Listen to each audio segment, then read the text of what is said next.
Hi అండి, welcome back to my vlog. నేను వచ్చేసాను ఫుల్ లెంత్ వ్లాగ్ తోటి. మరి ఏంటనుకుంటున్నారు, మొన్న అయితే 1 గ్రామ్ గోల్డ్ షాపింగ్ అయింది శ్రావణ మాసంలో. మరి ఇప్పుడు మొన్న వర్ధమాన్ కిచెన్స్ కూడా అయ్యింది ఫుల్ లెంత్ వ్లాగ్. అది కిచెన్స్ ఐటమ్స్ అంటే కూడా లేడీస్కి చాలా ఇష్టం కదా. ఇప్పుడైతే నేను మిస్ అమ్మ శారీ షాపింగ్కి అయితే వచ్చేసాను. ఎక్కడికి అని అనుకుంటున్నారు కదా, లాస్ట్ వరకు చూడండి నేనేం తీసుకున్నాను. షాపింగ్ అయితే చూపిస్తున్నాను.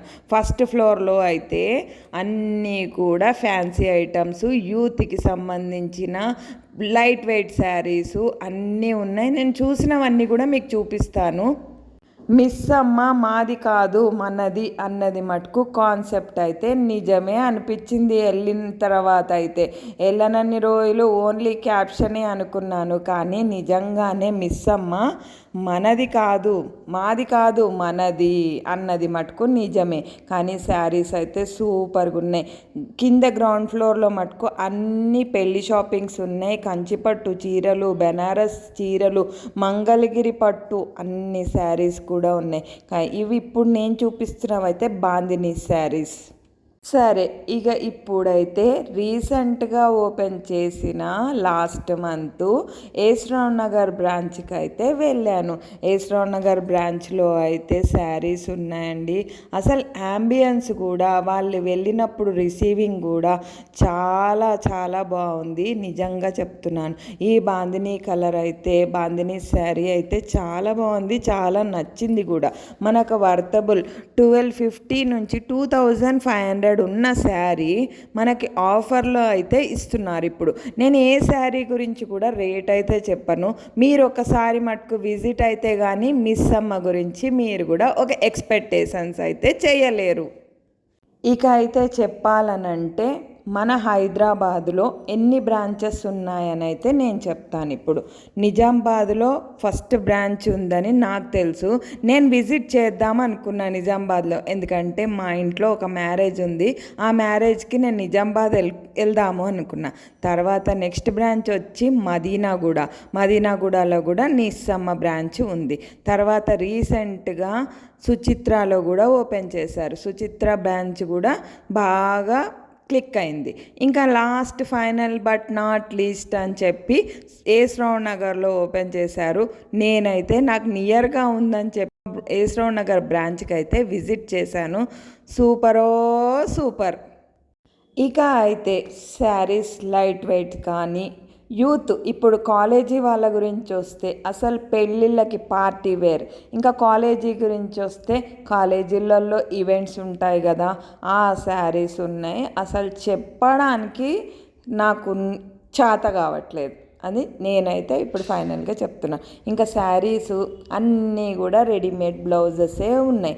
మంగళగిరి పట్టు అయితే అసలు నో, మార్వలెస్. షాపింగ్కి ఎందుకు వెళ్ళాను అని అంటే, వర్ధమాన్ కిచెన్ షాపింగ్ అయింది. మరి 1 గ్రామ్ గోల్డ్ షాపింగ్ కూడా అయింది. ఆ షార్ట్ కూడా పెట్టాను. వర్ధమాన్ కిచెన్ అయితే ఫుల్ లెంత్ వ్లాగ్ అయితే నేను పెట్టాను. ఎందుకంటే రిటర్న్ గిఫ్ట్స్ ఎవరైనా శ్రావణ మాసంలో పూజ చేసుకున్న వరలక్ష్మి వ్రతానికి రిటర్న్ గిఫ్ట్స్ ఇస్తారు కాబట్టి దానికోసం అయితే వెళ్ళాను. ఇప్పుడు ఈ షాపింగ్ అయితే నా కోసం, నేను కొనుక్కోవడానికి కోసం, మన సబ్స్క్రైబర్స్ కోసం కూడా చూపించడానికి మిస్ అమ్మకైతే నేను విజిట్ చేశాను. మిస్ అమ్మ అయితే ఆన్లైన్లో ఉంది, మనకు ఆఫ్లైన్లో కూడా ఉంది కదా. అందుకని నేను ఆఫ్లైన్లో వెళ్ళి చూసుకొని నాకు నచ్చిన శారీ నేను తీసుకోవడానికైతే నేను విజిట్ చేశాను. మీరు లాస్ట్ వరకు చూస్తేనే నేను ఏ 2 శారీలు తీసుకున్నాను అవైతే మీకు చూపించగలుగుతాను. మీరు మళ్ళీ స్కిప్ చేయకుండా చూడండి ప్లీజ్. ఈ మధ్య కాలంలో అయితే మనందరికీ వినిపిస్తున్నది దిలీప్ గారు చెప్పేది మిస్ అమ్మ మాది కాదు మనది అని. నిజంగానే కదా, అందరూ యూట్యూబ్లలో చెప్తున్నారు. ఫేకా ఏంటి అనేది అయితే మీ అందరికీ ఒక అపోహ ఉంటుంది కదా, అదైతే ఇప్పుడు డిలీట్ చేయండి. ఒక్కసారి మిస్ అమ్మనైతే విజిట్ చేయండి. మిస్ అమ్మ అనగానే ఓహో హై రేంజ్గా ఎక్స్పెక్టేషన్స్ అయితే పెట్టుకోకండి. కానీ మన బడ్జెట్కి తగ్గట్టు కూడా రీజనబుల్ ఆఫర్స్ అన్నీ పెట్టి 15,000 తీసుకున్న వాళ్ళకు కూడా 2 శారీస్ గిఫ్ట్గా ఇవ్వడం కూడా వాళ్ళు పెట్టారు. కానీ చాలా బాగున్నాయి. అసలు మీకు కలర్స్ అయితే ఎక్కడ కూడా దొరకవు. నేనైతే రియల్గా వెళ్ళాను కాబట్టి చెప్తున్నాను ఇంత గట్టిగా. నా ఫస్ట్ శారీ నేనైతే బాందినీ శారీ కోసం అయితే వెళ్ళాను. కానీ బాందినీ శారీ అయితే తీసుకోలేదు. ఎందుకంటే అది వద్దు వద్దు వద్దు అని మా అమ్మాయి అయితే వేరే శారీ సెలెక్ట్ చేసింది. ఈ శారీ ఇప్పించింది కూడా మా అమ్మాయి, పెద్దమ్మాయి. తీసుకునే దాంట్లో కూడా ఒక ఆనందం ఉండాలిగా మరి. అందుకని అయితే ఏదైతే అది అయిందని చెప్పి మిస్ అమ్మని అయితే విజిట్ చేశాను. నిజామాబాద్కి వెళ్ళకుండా నాకు నియర్ బైగా వచ్చింది కాబట్టి నేను వెళ్ళగలిగాను. ఈ మధ్య కాలంలో మిస్ అమ్మకున్న క్రేజ్ అయితే దేనికి కూడా లేదని చెప్పుకోవచ్చు. ఎందుకంటే క్వాలిటీ వైజ్ కానీ, డిజైన్ వైజ్ కానీ, ఇంకా కలర్స్ వైజ్ కానీ, ఇంకా ఎంబ్రాయిడింగ్ కూడా, ఇలా చెప్పుకుంటూ పోతే ఎంత చెప్పినా కూడా మిస్ అమ్మ గురించి తక్కువే. నాకు తెలిసినంత వరకు దిలీప్ గారు ఇప్పటి వరకు చెప్తున్నదంతా కూడా కరెక్టే. మీరందరూ కూడా విజిట్ చేయండి ఒక్కసారి. ఇంత సక్సెస్ అవ్వడానికి దిలీప్ గారు ఎంత కష్టపడి ఉంటారో కదా. మేము వెళ్ళినప్పుడు అయితే మమ్మల్ని ఫస్ట్ అయితే షూటింగ్ చేసుకోవద్దని చెప్పారు. తర్వాత మా అమ్మకైతే శారీస్ చూపించే అతను వెళ్ళి యూట్యూబ్లో వాళ్ళు ఏదో ఛానల్లో పెట్టుకుంటారట, తీసుకోమంటారా అని అడిగితే, ఇక్కడ బ్లూ షర్ట్ వేసుకున్నారు కదా ఆయన వెళ్ళి అడిగితే చేసుకోమనండి పర్వాలేదు అని చెప్పారు. ఎందుకంటే ఇక్కడ షూటింగ్స్ వీడియోస్ నాట్ అలౌడ్ అని చెప్పారు ఫస్ట్. మేము ఇక్కడ రిక్వెస్ట్ చేశాం కాబట్టి నేను ఈ వీడియో షూటు మన సబ్స్క్రైబర్స్ కోసం అయితే నేను ఇంత ఇదిగా చూపించగలుగుతున్నాను. ఫొటోస్ కూడా తీసుకోవడానికైతే నాట్ అవైలబుల్ అని చెప్పారు. రిక్వెస్ట్ చేయడంతో నేనైతే తీసుకోగలిగాను. శారీస్ ఎవరికైనా చూపించాలని అంటే వీడియో కాల్లో చూపియండి, కానీ ఫొటోస్ కూడా మీరు తీసుకోవద్దు అని చెప్పారు. వీడియోస్ తీయొద్దు అని చెప్పారు కదా, అందుకని నేను ఏ రేట్స్ కూడా నేను చెప్పట్లేదు. అందుకనే రేట్స్ కూడా నేను చూపించలేదు. శారీస్ అయితే చాలా బాగున్నాయి. ఇగోండి మా అమ్మాయి చూడండి, లోపలికి వెళ్ళిపోయి మరీ కూడా ఆమె షాప్ లాగా చూస్తోంది, తీసేస్తోంది ఆమెకు నచ్చినవన్నీ. నిజంగా చెప్పాలంటే ఇక్కడ షాపింగ్కి వస్తున్నారో అర్థం కావట్లేదు, లేకపోతే సినిమా మాల్కి వస్తున్నారో అర్థం కావట్లేదు, ఫ్రీగా పంచిపెడుతున్నారో కూడా అర్థం కావట్లేదు. అంత రష్ అయితే ఉంది మిస్ అమ్మకి. చాలా డిసిప్లైన్గా ఉంటున్నారు. వచ్చిన కస్టమర్ని కూడా అలాగే రిసీవ్ చేసుకుంటున్నారు, చూపించడం కూడా అలాగే చూపిస్తున్నారు. ఇక్కడ అందరినీ కూడా వచ్చిన వాళ్ళందరినీ మంచిగా రిసీవ్ చేసుకొని ఫస్ట్ ఫ్లోర్కి వెళ్తారా, లేకపోతే గ్రౌండ్ ఫ్లోర్లో పెళ్ళికి సంబంధించినవి కానీ ఏదైనా రిసెప్షన్స్ కానీ ఎంగేజ్మెంట్స్ కానీ ఉన్న వాటి కోసం వాళ్ళు ముందు ఎంక్వైరీ చేసి ఆ తర్వాత light weight saris, fancy saris ఇలాంటివి కావాలంటే ఫస్ట్ ఫ్లోర్కి అయితే పంపిస్తున్నారు. రిసీవింగ్ అయితే చాలా బాగుంది, డిసిప్లైన్ చాలా బాగుంది. ఇంకా వచ్చేసి నేను చెప్పాలంటే కూడా ఎంత చెప్పినా కూడా తక్కువే. ఇప్పుడైతే ఇక్కడికి నేను కలర్స్ గురించి అన్నిటి గురించి నేను మాట్లాడాను కదా, ఇంకా నేను ఇక్కడ మిస్ అమ్మ గురించి అయితే నేను టాపిక్ క్లోజ్ చేస్తాను.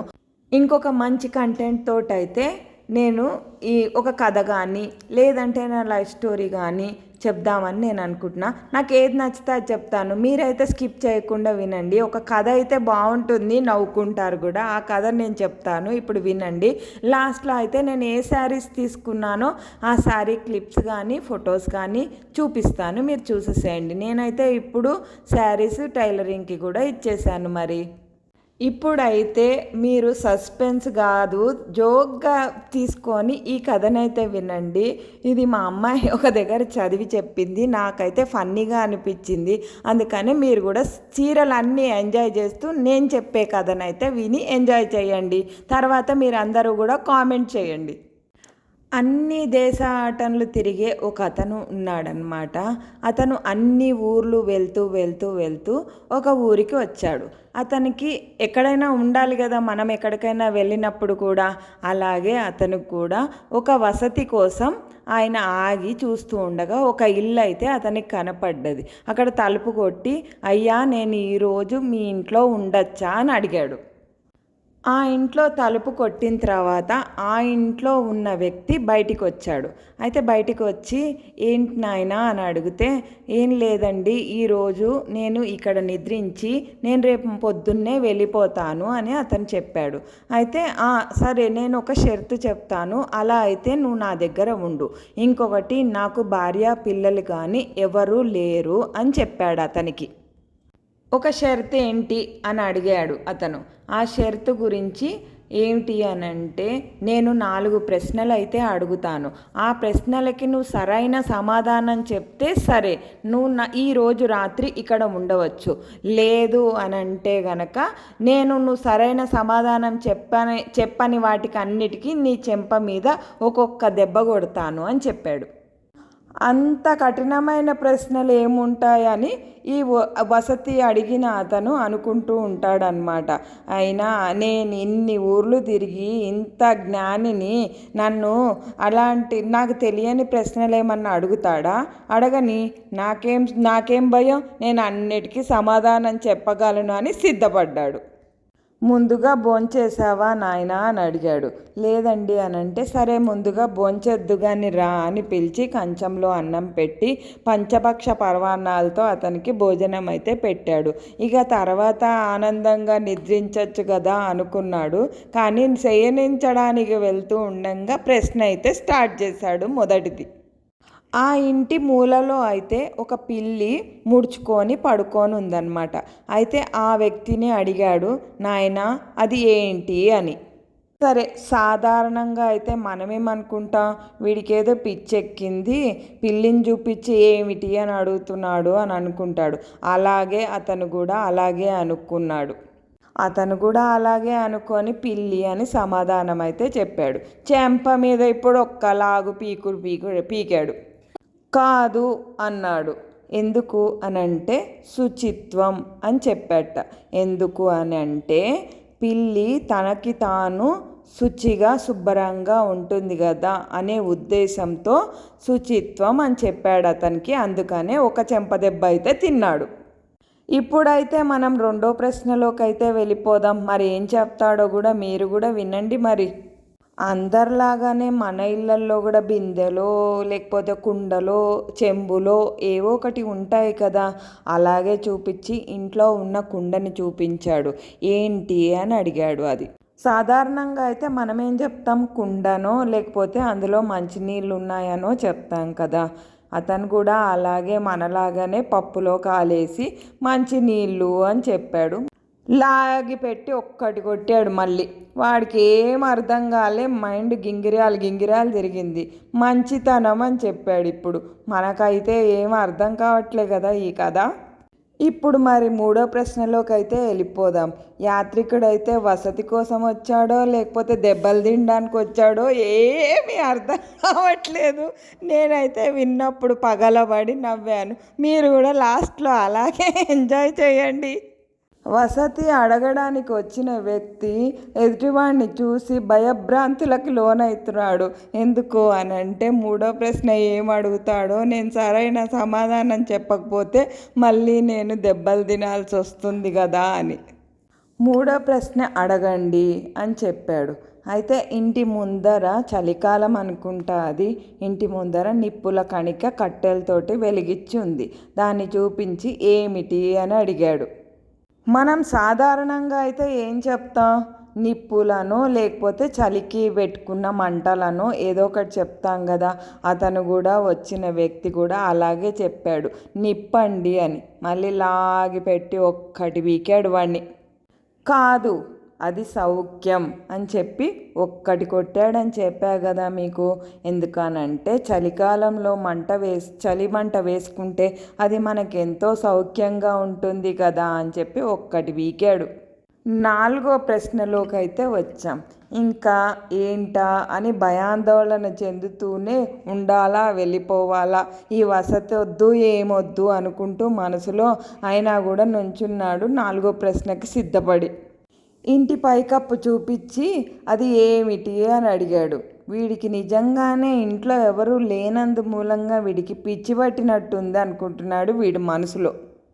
పైకప్పు అని చెప్పాడు వచ్చిన వ్యక్తి. కాదు అని మళ్ళీ అన్నాడు. మళ్ళీ చెంపదెబ్బ కొట్టాడు చూడండి. వాడికి అసలు నశానానికి ఎక్కిపోయింది. ఇక 4 ప్రశ్నలకి కూడా 4 దెబ్బలు తిన్నాడు.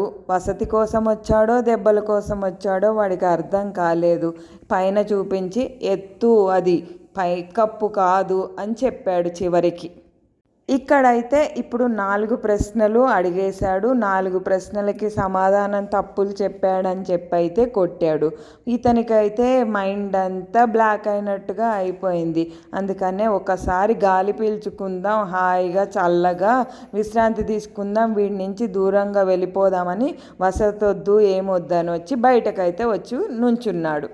చూస్తూ ఉండగా ఈ లోపల ఇంట్లో మూలనుంది కదా పిల్లి, ఆ పిల్లి బయటికి వచ్చింది ఇతని ముందరికి. ఇతనికి ఏమో కోపం వచ్చి ఏం చేశాడు, దాని తోకకి అగ్గి బయట ఉంది కదా నిప్పుల కట్టెపుల్లలు, ఆ కట్టెపుల్లలు తీసుకొచ్చి పిల్లికైతే తాడు పెట్టి కట్టేశాడు. పిల్లిని కట్టిన తర్వాత అయితే పిల్లిని తీసుకెళ్ళి పైకప్పు మీద వదిలేసి ఎవరినైతే వసతి 4 ప్రశ్నలు అడిగాడో వాడి దగ్గరకు వచ్చి నుంచున్నాడు. అతనితో ఇప్పుడు ఇలా చెప్పడం మొదలుపెట్టాడు. నాయనా, నేను ఇప్పుడు నీకు కళ్ళు తెరిపిస్తాను చూడు. మీ శుచిత్వము సౌఖ్యంతో కలిసి ఎత్తుకుపోయింది. మీరు ఇప్పుడు ఏం చెయ్యండి అంటే, మీకు మంచితనం అనేది ఉంది కదా, ఆ మంచితనంతో అయితే ఇప్పుడు శుభ్రం చేసుకోండి అని వాడికి కళ్ళు తెరిపించి వాడిని 4 పీకుళ్ళు పీకి వీడు బయటికి వెళ్ళిపోయాడు. అందుకనే ఇప్పుడైతే నేనైతే ఇది నవ్వుకుంటూ కథ చెప్పాను కదా, మనం అందుకనే ఎప్పుడు అన్నీ నాకే తెలుసు, నేనే పెద్ద జ్ఞానినని వీడు అనుకోకూడదు, వాడిని నేను ప్రశ్నలు అడిగాను నేనే మూర్ఖుడినని అతను కూడా అనుకోకూడదు. అందుకనే ఈ కథలోని నీతి మీకేం అర్థమైందో కూడా నాకు కామెంట్ రూపంలో అయితే చెప్పండి. ఈ కథ నచ్చిందనుకోండి మీరు కామెంట్ కూడా చేయండి. ఇలాంటి వేరే మంచి మంచి కథలు కూడా మీకు చెప్తాను. శుచి సౌఖ్యం, శుచిత్వం సౌఖ్యం, మంచితనం ఎత్తు. కానీ ఉన్నవి కాకుండా ఎదుటివాడిని నాకే తెలుసు, నువ్వు చెప్పినవన్నీ తప్పు అనటం మూర్ఖత్వమే కదా. అది నేను చెప్పొచ్చే విషయం. మీకు కూడా నచ్చింది అనుకుంటున్నా ఈ కథ. ఇలాంటి సిచ్యువేషన్స్ మనం కూడా ఎక్కడికైనా వెళ్ళినప్పుడు మనకు కూడా అప్పుడప్పుడు ఎదురవుతూ ఉంటాయి కదా. ఇలాంటి మూర్ఖులు కానీ, నాకే అన్నీ తెలుసని వాళ్ళు కానీ ఉంటారు. కానీ మీకు ఎవరికైనా ఎదురైతే కూడా నాకు కామెంట్ చేయండి మరి. అందుకనే ఎప్పుడైనా సరే డబ్బున్నదన్న అహంకారం మటుకు ఎప్పుడూ చూపించకూడదు. నాకే అన్నీ తెలుసన్న ఆ అహంభావం కూడా ఎప్పుడూ ఉండకూడదు. ఇంకా కొంతమంది ఉంటారు, నాకు ఎంత ఈగో అంటే అంత ఈగో అని చెప్పి మాట్లాడుతూ ఉంటారు కదా. ఆ 3 వదిలేస్తే మనం నలుగురిలో కాదు 100 మందిలో ఉన్నా కూడా మనం రైట్ అనిపించుకొని అయితే వస్తాం. ఫైనల్గా అయితే నేను చెప్పేది ఏంటి అని అంటే ఒకటే మాట, కోవిడ్లో కొంతమంది మారారు, కొంతమంది పోయారు. కానీ మనం ఈ రోజుకి కూడా మారకపోతే మటుకు ఈ లైఫ్లో మనం కలియుగంలో ఉన్నామనేది అయితే కొంతమంది మర్చిపోతున్నారు. ఈ 3 క్వాలిటీసు మనం మార్చుకుంటే చాలా మంచిది అని నేనైతే చెప్తున్నాను. ఫైనల్ కన్క్లూజన్ అయితే ఇచ్చేసాను.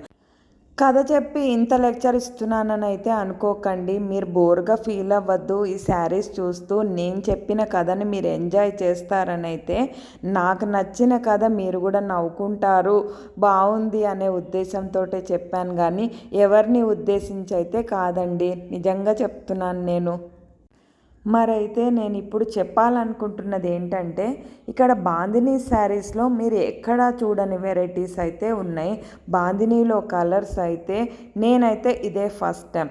ఇది కూడా బాందినీలోనే ఒక టైప్ అని చెప్పారు. కానీ నాకు వైట్ కలర్ బ్లూ కలర్ది నాకు అంతగా నాకు సెట్ అవ్వదేమోనని నేను తీసుకోలేదు. కానీ డబల్ కలర్ ఇదేమో క్రష్డ్ బాందినీట, లేటెస్ట్గా వచ్చిన మోడల్ అని చెప్పి చూపించారు. ఇది పక్కనున్న కలర్ కూడా చాలా బాగున్నాయి. నిజంగా చెప్తున్నా, ఇన్నిసార్లు చెప్తున్నానంటే మళ్ళీ మీరు ప్రమోషన్ వీడియో అనుకుంటారేమో. నా కోసం శ్రావణ మాసం షాపింగ్ కోసం నేను వెళ్ళి మన సబ్స్క్రైబర్స్ కోసం నేను తీసిన వీడియో కానీ ప్రమోషన్ వీడియో అయితే అస్సలు కాదు. ఇప్పుడు చూపించే శారీ అయితే వైట్ గ్రీన్ రెడ్ కలర్ది ఉంది. లైట్ వెయిట్ శారీ, పిల్లల కాలేజెస్కి లైట్ వెయిట్ శారీస్ ఈవెంట్స్కి అయితే చాలా బాగుంటుంది. అది ఇప్పుడు నేను ఏది తీసుకున్నానని చెప్పా కదా, ఇప్పుడు ఆ అబ్బాయి చూపిస్తున్న శారీయే నేను తీసుకున్నది. ఆ కింద శారీ కూడా నేను తీసుకున్నది. నాకైతే రెడీమేడ్ బ్లౌజెస్ అయితే రాలేదు. ఈ 2 శారీస్ తీసుకొని ఇక్కడ మేమైతే బిల్లింగ్ కౌంటర్ దగ్గరికి అయితే వెళ్ళిపోతున్నాం. చాలా బాగుంది. వెల్కమ్ కూడా చాలా బాగుంది. మీరు కూడా ఒకసారి అయితే విజిట్ చేస్తారని నేను అనుకుంటున్నాను. వెళ్ళొచ్చిన వాళ్ళు ఎవరైనా ఉంటే కూడా కామెంట్ చేయండి. మా బిల్ అయితే నేను చెప్పనని ముందే మీకు మెన్షన్ చేసి చెప్పాను. ఇదైతే గ్రౌండ్ ఫ్లోర్లో పట్టు శారీస్. ఇంకా కిందకైతే వచ్చేసామని చెప్పాను కదా, ఎవరైతే సేల్స్ మ్యాన్ ఉన్నాడో అతనైతే బిల్లింగ్ కౌంటర్లో మా శారీస్ అయిపోయాడని పోతే మేమిద్దరం కలిసి వీడియోస్ అయితే తీసుకుంటున్నాం. అక్కడే మా అల్లరి చూడండి. మిస్ అమ్మ మాది కాదు మనది. మరి మీరు కథను ఎంజాయ్ చేశారా? షాపింగ్ని కూడా ఎంజాయ్ చేశారా? మా బిల్లింగ్ అయితే అయిపోయింది. మరి మేము శారీస్ తీసుకొని అయితే ఇంటికి వచ్చేసాము. మరి మీకు ఎలాంటి వీడియోస్ కావాలో కూడా కామెంట్ చేస్తే కదా మరి నేను షాపింగ్ వీడియోలు కావాలా, కుకింగ్ వీడియోస్ కావాలా, ఎలాంటి వీడియోలు కావాలో నాకు అర్థమవుతుంది. మరి ఈ ఫుల్ లెంత్ వ్లాగ్ని ఎంజాయ్ చేస్తారనుకుంటూ నెక్స్ట్ వీడియోతో మళ్ళీ ముందుకు వస్తాను. బాయ్. మరి సబ్స్క్రైబ్